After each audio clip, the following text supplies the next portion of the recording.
Hello' students, welcome to my class. এই ভিডিঅ'ত আমি আলোচনা কৰিম তোমালোকৰ বাবে দিয়া 15 দিনীয়া সহশিক্ষণ সমলৰ সমল নম্বৰ 2ৰ গণিতৰ অংশখিনি।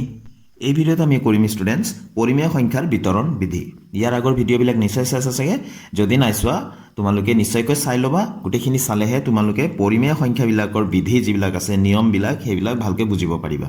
ঠিক আছে, অকল এই পুস্তিকাখনৰ কাৰণেই নহয়, তোমালোকৰ গোটেই পঢ়া জীৱনটোৰ কাৰণে এই নিয়মখিনি তোমালোকে ভালকৈ জানিবই লাগিব। গতিকে ভালকৈ ভিডিঅ'বিলাক চাবা, মই ডেছক্ৰিপশ্যন বক্সত গোটেইবোৰ লিংকবিলাক দি দিম। ঠিক আছে, তো পৰিমেয় সংখ্যাৰ বিতৰণ বিধি দুটা আছে। এটা যোগ সাপেক্ষে পূৰণৰ বিতৰণ বিধি আছে আৰু আন এটা আছে বিয়োগ সাপেক্ষে পূৰণৰ বিতৰণ বিধি। দুইটাকে মই সহজভাৱে বুজাবলৈ চেষ্টা কৰিছোঁ, তোমালোকে ভালকৈ চাই যোৱা। তো ষ্টুডেণ্টছ, ধৰি ল'লোঁ আমাক তিনিটা সংখ্যা দিয়া আছে এ বি চি, লিখা আছে এই ধৰণে এ পূৰণ ব্ৰেকেটৰ ভিতৰত বি প্লাছ চি। ঠিক আছে, ইয়াত দুটা পদ আছে, দুটাতকৈ বেছিও হ'ব পাৰে। বি প্লাছ চি আমি লিখি ল'লোঁ। তো এই ধৰণে আমাক দিয়া আছে। ইয়াক আমি কি লিখিম? ইয়াৰ সমান আমি লিখিম এই যে এ পূৰণ ব্ৰেকেটৰ ভিতৰত বি প্লাছ চি দিয়া আছে, অৰ্থাৎ এইটোৰে পূৰণ কৰিব লাগে এই সীমাটোৰ পৰা এই সীমাটোৰ ভিতৰত যিখিনি আছে গোটেইকেইটাকে পূৰণ কৰিব লাগে। অৰ্থাৎ এৰে পূৰণ কৰিব লাগে আমি বিক, মাজত প্লাছ আছে প্লাছ দিম, মাইনাছ থাকিলে মাইনাছ দিম, আৰু এৰে পূৰণ কৰিব লাগিব আকৌ চিক। ঠিক আছে, ইয়াত দুটা আছিলে, দুইটাকে এৰে পূৰণ কৰিব লাগিব। ইয়াত যদি প্লাছ থাকে, পূৰণৰ এই নিয়মটো কোৱা যায় যোগ সাপেক্ষে পূৰণৰ বিতৰণ বিধি। ঠিক আছে, যদি এইটোকে যদি এই ধৰণে দিয়া থাকে, ব্ৰেকেটৰ ভিতৰত যদি বি মাইনাছ চি দিয়া থাকে, তেনেহ'লে এইটো ক'ব বিয়োগ সাপেক্ষে পূৰণৰ বিতৰণ বিধি। তো এইটোৰে পূৰণ কৰিম একে নিয়মেৰে বিকো, আকৌ মাজত আছে মাইনাছ, মাইনাছ দিম, এইটোৰে আকৌ পূৰণ কৰিম চিকো। ঠিক আছে, তো এইটোৱে হৈ গ'ল যোগ সাপেক্ষে পূৰণৰ বিতৰণ বিধি, আৰু এইটো বিয়োগ সাপেক্ষে পূৰণৰ বিতৰণ বিধি। এতিয়া ষ্টুডেণ্টছ, তোমালোকৰ পুস্তিকাত 17 নম্বৰ পেজত দিয়া আছে এটা প্ৰশ্ন, তলৰ সংখ্যা কেইটাই যোগ আৰু বিয়োগ সাপেক্ষে, ইয়াত সহযোগ বুলি লিখা আছিলে, তো তোমালোকে এইটো বিতৰণ কৰি ল'বা। বিতৰণ বিধি মানি চলে নে নচলে পৰীক্ষা কৰা। তো এই নম্বৰটো আমি লিখি লওঁ। ষ্টুডেণ্টছ, আমাক এই নম্বৰত দিয়া আছে সংখ্যাকেইটা 3, 5 আৰু -7। তো যোগ সাপেক্ষে পূৰণৰ বিতৰণ বিধি আমি প্ৰথমতে লিখিম 3 পূৰণ 5 প্লাছ এইটো -7 আছে। তো আমি দুটা চিন একেলগে আমি লিখিব, এনেকৈ বেয়া হয়, গতিকে ইয়াতে ব্ৰেকেট দিলোঁ, গতিকে এই ব্ৰেকেটটোক আমি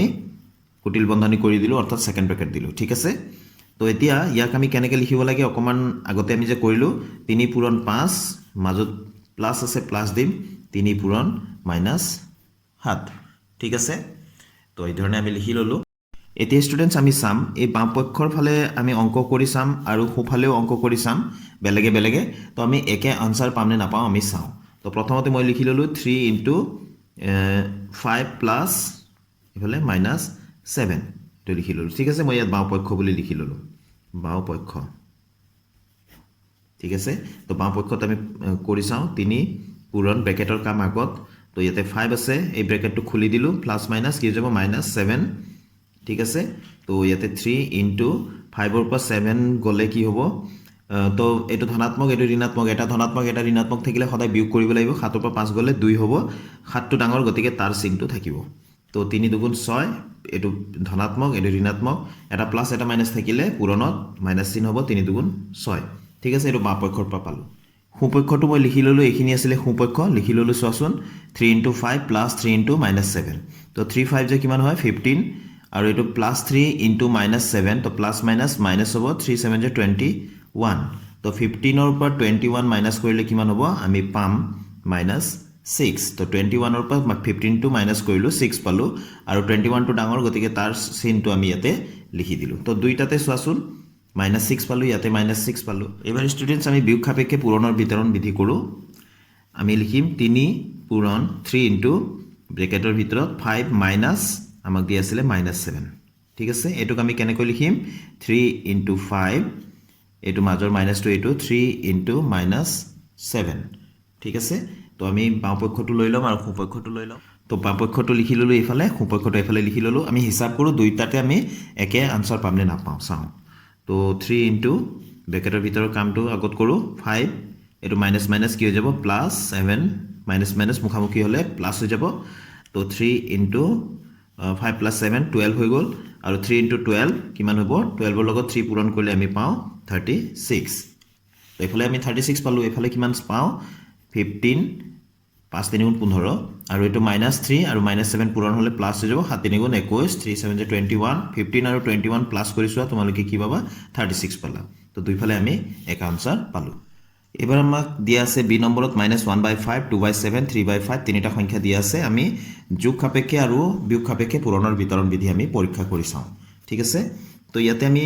যোগ সাপেক্ষে যদি প্ৰথমতে লিখো প্ৰথম সংখ্যাটো আমি এনেকৈ লিখিলো -1/5 পূৰণ ভিতৰত লিখিলো 2/7 + 3/35 ঠিক আছে এটা আমি লিখিলো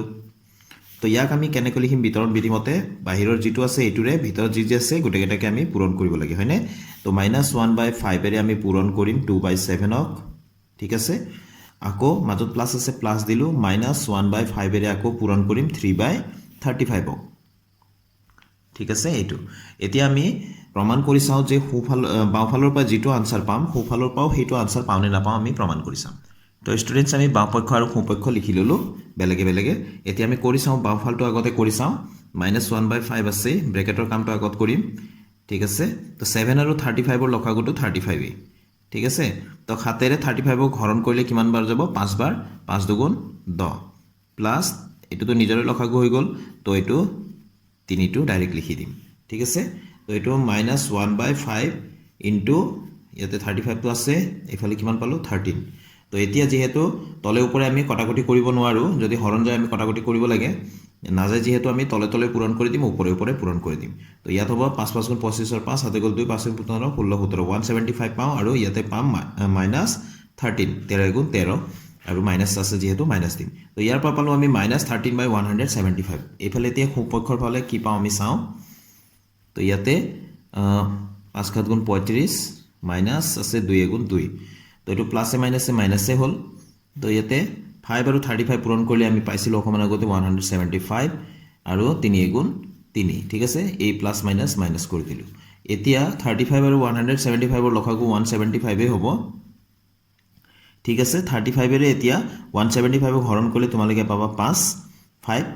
কাৰণ 5 আৰু 35 পূৰণ কৰি পেলাই 175 হৈছিল হয়নে গতিকে 35 এৰে 175 ক হৰণ কৰিলে কিমান পাও 5 তো মাইনাস আছে 5 দুগুণ ওপৰলৈ পূৰণ কৰি লিখিম 10 মাইনাস এটো এই মাইনাস টু এটো তাৰপিছত 175 এটোৱে লসাগু আছে গতিকে 3 টো ডাইৰেক্ট ইয়াত বহি যাব তো ওপৰত পালো আমি ইয়াতো -13/175 তো আমি একে আনসাৰ পালো তো এবাৰ আমি আলোচনা কৰিম বিয়োগ সাপেক্ষে পূৰণৰ বিতৰণ বিধি সংখ্যা তিনিটা এই ধৰণে লিখি ললো মাজত আছে মাইনাস গতিকে এতিয়া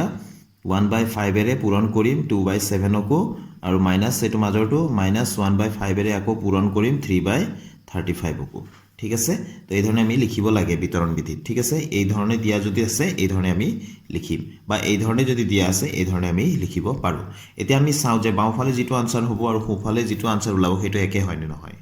তো স্টুডেন্টস বাওপক্ষ আমি সোপক্ষ বেলেগে বেলেগে লিখি ললো এতিয়া ইয়াত আমি কামটো কৰো 1/5 আমি বাওপক্ষত কামটো কৰি আছো তো ইয়াতে 35 আৰু 7 আৰু 35 ৰ লসাগুটো 35 এ হ'ব অকমান আগতে আলোচনা কৰিছিলো হয়নে তো 7 এৰে 35 ক হৰণ কৰিলে কেইবাৰ যাব 5 বাৰ যাব 5 দুগুণ 10 হ'ব মাইনাস এটো 3 টোৱে লিখিম হয়নে ইয়াতে -1/5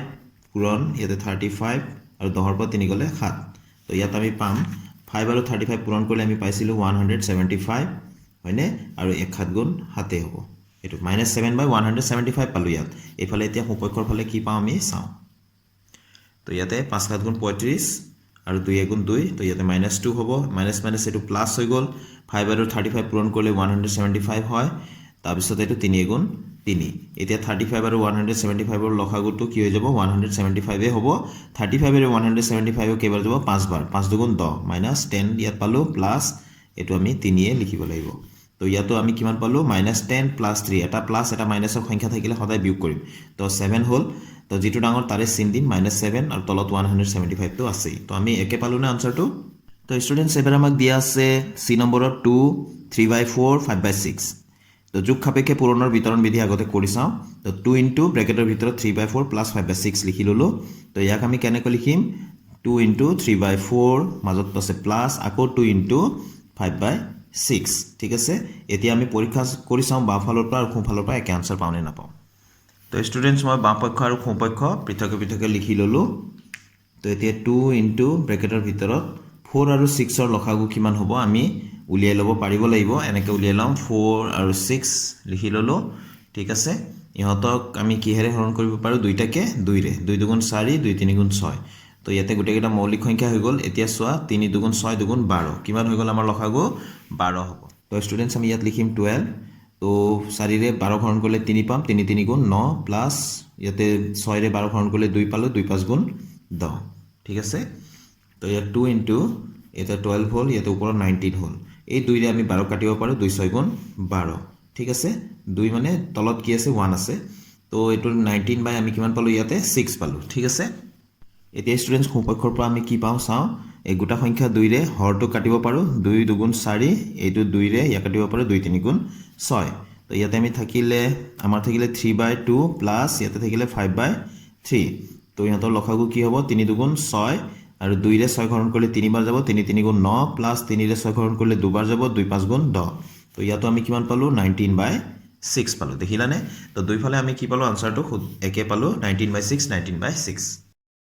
তো ষ্টুডেণ্টছ এবাৰ আমি কৰিম বিয়োগ সাপেক্ষে পূৰণৰ বিতৰণ বিধি সংখ্যা তিনিটা আমি এনেকৈ লিখি ল'লোঁ তো ইয়াক আমি কি লিখিম 2 ইনটু 3/4 মাইনাছ 2 ইনটু 5/6 তো এই ধৰণে তোমালোকে এক্সট্ৰা কাগজত কৰি ল'বা আৰু যেতিয়া পুস্তিকাখন জমা দিবলৈ যাবা এইখিনি এক্সট্ৰা কাগজখিনি তাতে গাঁঠি দিবা ঠিক আছে তো এতিয়া মই বাওঁ পক্ষ আৰু সোঁ পক্ষ হিচাপ কৰিম তো এয়া চোৱা মই বাওঁ পক্ষ আৰু সোঁ পক্ষ পৃথক পৃথকে লিখি ল'লোঁ আগৰ নিচিনাকৈ তো এতিয়া 2 ইনটু এইটো এতিয়া আমি লসাগু কিমান আছিল ইয়াতে 4 আৰু 6 ৰ লসাগু 12 তো 4 ৰে 12 হৰণ কৰিলে 3 3 3 গুণ 9 6 ৰে 12 হৰণ কৰিলে 2 পাওঁ 2 5 গুণ 10 তো ইয়াত আমি কিমান পাম 2 ইনটু ইয়াতে 9 মাইনাছ 10 ইয়াৰ পৰা আমি -1 পালোঁ আৰু 12 2 ৰে আমি হৰক কাটিব পাৰোঁ গোটা সংখ্যাৰে তো 2 6 গুণ 12 তো আমি ইয়াত পালোঁ -1/6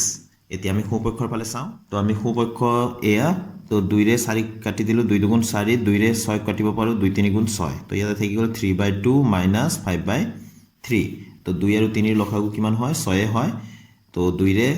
6 হৰণ কৰিলে 3 পাওঁ 3 3 গুণ 9 মাইনাছ 3 ৰে 6 হৰণ কৰিলে 2 পাওঁ 2 5 গুণ 10 তো ইয়াতো আমি 9 মাইনাছ 10 পালোঁ 9 মাইনাছ 10 মানে -1 আৰু তলত 6 তো দুই ক্ষেত্ৰতে আমি এক আনসাৰ পালোঁ আনসাৰ দুটা হৈ গ'ল -1/6 -1/6 এতিয়া ষ্টুডেণ্টছ আমি 17 নম্বৰ পেজতে থকা আন এটা প্ৰশ্ন লৈছোঁ ইয়াত দিয়া আছে প্ৰশ্ন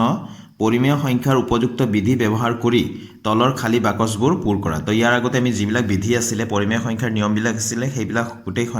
নিয়মবিলাক জনাৰ পিছত এই প্ৰশ্নখিনিৰ উত্তৰখিনি কৰিব দিছে তো ইতিমধ্যে আমি আলোচনা কৰিলোঁ কেইবাটাও ভিডিঅ'ত তোমালোকৰ নিশ্চয় মনত আছে তেনেহ'লে আমি আলোচনা কৰি যাওঁ ঠিক আছে তো ষ্টুডেণ্টছ প্ৰথমতে দিয়া আছে 5/9 ইনটু 8/7 আকৌ সমান ইকুৱেল সাইন দিয়া আছে ইকুৱেলৰ পিছত 8/7 ইনটু কি হ'ব 8/7 টো ইয়াত দেখি আছোঁ তো কি নাই এইটো 5/9 টো হ'ব ইয়াতে ঠিক আছে তো 5/9 লিখিম তো এইটো ক্ৰম বিনিময় বিধি হয় পূৰণত ক্ৰম বিনিময় বিধি মানি চলে তাৰমানে 2 পূৰণ 3 3 পূৰণ 2 একে কথা সেইকাৰণে ইয়াত 5/9 আছিলে তো এফালে 5/9 টো দেখা পোৱা নাই গতিকে 5/9 টো আমি লিখি দিলোঁ ইয়াত এতিয়া চোৱাচোন এইটো যোগ আছে 4/9 প্লাছ -7/12 তো আমি জানো যে যোগতো ক্ৰম বিনিময় বিধি মানি চলে হয়নে তো আমি ইয়াতে 4/9 টো ইয়াত দেখি আছোঁ সমান চিনৰ সিটো পাৰে তো সমান চিনৰ সিটো পাৰে এই -7/11 টো নাই গতিকে ইয়াত আমি লিখিম -7/11 ঠিক আছে তো এই নিয়মটো কি বিধিটো এইটো ক্ৰম বিনিময় বিধি এতিয়া 3 নম্বৰ বা সি টো লৈ আহোঁ সি টো দিয়া আছে 11/13 হৰণ আছে এইটো চোৱা 15/8 ইফালে 15/8 হৰণ 11/13 তো ইয়াতো ক্ৰম বিনিময় কৰা হৈছে তাৰমানে উল্টা পুল্টা কৰা হৈছিল যেটো প্ৰথমত আছিল তাক দ্বিতীয়ত লৈ যোৱা হ'ল আৰু যেটো দ্বিতীয়তে আছিল তাক প্ৰথমত কৰা হ'ল তো আমি জানো যে হৰণত ক্ৰম বিনিময় বিধি মানি নচলে গতিকে এইটো সমান নহয় ঠিক আছে তো ইয়াতে বিয়োগতো ক্ৰম বিনিময় বিধি মানি নচলে গতিকে ইয়াতো উল্টা পুল্টা কৰি দিয়া হৈছে চোৱাচোন 5/19 টো আগতে দ্বিতীয় স্থানত আছিল এবাৰ প্ৰথম স্থানত লৈ অহা হ'ল গতিকে ক্ৰম বিনিময় বিধি বিয়োগত মানি নচলে গতিকে ইয়াতো আমি নট ইকুৱেল বুলি দি দিম ঠিক আছে এতিয়া চোৱাচোন ই নম্বৰটো 2/7 প্লাছ -3/8 প্লাছ -6/11 তো এইটো হৈ গ'ল সহযোগ বিধি হয়নে তো যোগৰ ক্ষেত্ৰত সহযোগ বিধি মানি চলে গতিকে আমি ইয়াত লিখি দিম -6/11 ইয়াত দেখি আছোঁ কোন দুটা নাই এই প্ৰথম দুটা নাই গতিকে প্ৰথম দুটা লিখি দিম 2/7 আৰু ইফালে -3/8 কিয় লিখিব পাৰিলোঁ কাৰণ পৰিমেয় সংখ্যাবিলাকে যোগৰ সহযোগ বিধি মানি চলে ঠিক আছে কিন্তু বিয়োগত মানি নচলে চোৱাচোন ইয়াতে প্ৰথমতে লাষ্টৰ দুটা গ্ৰুপ কৰা হৈছে আৰু এইটো ফালে প্ৰথম দুটা গ্ৰুপ কৰা হৈছে তো আমি জানো যে বিয়োগৰ ক্ষেত্ৰত বিয়োগ চিন যদি থাকে বিয়োগৰ ক্ষেত্ৰত সহযোগ বিধি মানি নচলে গতিকে ইয়াৰ পৰা যিটো আনসাৰ পাম ইয়াৰ পৰা যিটো আনসাৰ পাম সেইটো সমান নহব ঠিক আছে নিশ্চয় তোমালোকে বুজি আছে তো এইটো হৰণতো সহযোগ বিধি মানি নচলে ঠিক আছে তো এইটো নট ইকুৱেল দিম এইটো সহযোগ বিধি ব্ৰেকেট দিয়া মানে এইটো সহযোগ বিধি ঠিক আছে তো এতিয়া ইয়াতে চোৱাচোন পূৰণৰ ক্ষেত্ৰত কিন্তু সহযোগ বিধি মানি চলে যোগ আৰু পূৰণৰ ক্ষেত্ৰত সহযোগ বিধি মানি চলে ইয়াতে চোৱা এয়া হয়নে গতিকে ইয়াত আমি ইকুৱেল বুলি দিম ঠিক আছে ইয়াৰ পৰা যিটো আনসাৰ পাম ইয়াৰ পৰা সেইটো আনসাৰ পাম কিয়নো গোটেইকেইটা পূৰণে আছে হয়নে তো গোটেইকেইটা হৰণ থাকিলে প্ৰথম দুটা ব্ৰেকেট দি আকৌ লাষ্টৰ দুটা ব্ৰেকেট দিলে কিন্তু উত্তৰটো আমি এফালৰ পৰা যিটো হয় এফালৰ পৰা যিটো হয় সেই দুটা একে নহব বিয়োগ আৰু হৰণৰ ক্ষেত্ৰত কিন্তু যোগ আৰু পূৰণৰ ক্ষেত্ৰত একে হ'ব সেইকাৰণে আমি ইকুৱেল দিম এতিয়া চোৱাচোন ইয়াতে বাহিৰত পূৰণ আছে আৰু ভিতৰত যোগ আছে হয়নে তো এইটো আমি অকমান আগতে যে কৰিছিলো বিতৰণ বিধি সেইটোৰ মতে হ'ব তো 3 ৰে 7/13 কো পূৰণ কৰিব লাগিব 3 ৰে 15/8 কো পূৰণ কৰিব লাগিব হয়নে তো 3 * 7/13 হ'ব প্ৰথমতে আৰু এই প্লাসটো মাজৰ প্লাসটো এইটো প্লাস হয়নে তো আকৌ 3 ৰে আকৌ 15/8 কো পূৰণ কৰিব লাগিব তো ইয়াতে এতিয়া চোৱা -8 * 11/13 ডেশ দি পেলাই বাকস এটা দিয়া হৈছে সমান চিন দিয়া হৈছে তিনিটা বাকস আছে মানে খালি ঠাই আছে আৰু লাষ্টত আছে 7/5 তো ইয়াতে প্ৰথমত সমান চিনৰ ইটো পাৰে ইটো 11/13 আছে মাইনাস এই বাকসটো কি হ'ব এই 7/5 টোই হ'ব তাৰমানে বিয়োগৰ বিতৰণ বিধিটো ইয়াত কৰা হৈছে তো এইটো এতিয়া এই ব্ৰেকেটৰ ভিতৰত যদি আছে দুটা সংখ্যা 11/13 আৰু 7/5 আৰু মাজত যদি মাইনাস আছে তেনেহলে -8 টোৰে আমি পূৰণ কৰিব লাগিব গোটেইকেইটাকে হয়নে তো ইয়াতে -8 * 11/13 হ'ব আকৌ এইটো মাইনাস এই মাজৰ মাইনাসটো এইটো আকৌ ইয়াত -8 * 7/5 হ'ব ঠিক আছে তো নিশ্চয় বুজি পাইছা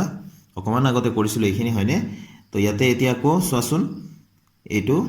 দেখিছানে 7/2 ৰে 3/2 কো পূৰণ কৰা হৈছে প্লাস 7/2 ৰে 5/2 কো পূৰণ কৰা হৈছে তাৰমানে যোগৰ বিতৰণ বিধি গতিকে 7/2 ইয়াতো আছে 7/2 এফালে বাহিৰত লিখা হ'ল পূৰণ ব্ৰেকেটৰ ভিতৰত কি লিখিব লাগিব এটা 3/2 প্লাস 5/2 তো 5/2 তো আছে গতিকে 3/2 ইয়াত লিখিম ঠিক আছে তো এইখিনি আছিল পেজ নাম্বাৰ 17 ত থকা কোৱেশ্চনখিনি তো নিশ্চয় আজি কৰি দিয়া অংকখিনি তোমালোকে নিশ্চয় বুজি পাইছা আজি কৰা বিধিটো আছিল পূৰণৰ যোগ আৰু বিয়োগ সাপেক্ষে বিতৰণ বিধি তো নিশ্চয় বুজি পাইছা ভেৰি ইম্পৰ্টেন্ট এইটো বিধিটো আছিল তোমালোকে ভালকে মন কৰিব লাগিব ভালকে শিকিব লাগিব তো আজিৰ ভিডিওটো ইয়াতে সামৰিছো ষ্টুডেন্টস নেক্সট ভিডিওত আকৌ লগ পাম thank you students keep watching my channel